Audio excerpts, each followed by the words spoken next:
Күнә деген бәле жаман. Күнә деген дүние бізді Аллаға жақындатпайды. Көрдіңіздер ме? Біздің жүрегімізді күнә деген бәле қараңғылап тастайды. Ол жүрек қараңғы болған деген құлшылыққа деген, дұғаға деген сізде ықылас болмай қалады. Ізгі амалдарға деген, жақсылыққа деген бет алыс өте бәсеңдеп кетеді. Сол үшін біз үнемі күнәміз үшін жарлыққа тілеп жүруіміз керек. О Раббым, мені кешіргін. О Раббым, әлсіз пендеңмін. Қателерім, күнәларым өте көп, мені кешіргін деп әрқашанда күнәміз үшін жарлыққа тілеп жүруіміз керек. Біз пендеміз. Екінші мәселе, құрметті ағайын, Алла тағаладан әрқашанда дұға тілеп жүруіміз керек. Өйткені бүкіл жақсылық Алланың қолында. Кейде кей адамдар болады да, өте мықты адамдар болады. Соған жүрегінде кейде білдіргін келеді, ықыласыңды білдіргін келеді. Бірақ ол білмеу, сен кейде қызмет жасайсың оған.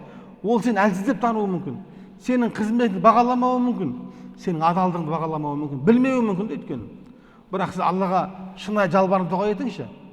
Адалдығыңызды танытыңызшы. Иннаху алимун бизати судур. Қара, ол жүректегілерді кеудедегін білуші. Жасыр не ештеңе жоқ та. Сол үшін біз дұға қылайықшы. Алла бәрін береді. Сол үшін біздің өміріміз үнемі дұғада болу керек. Ауыр нәрсе емес, дұғада болу керек, құрметті ағайын.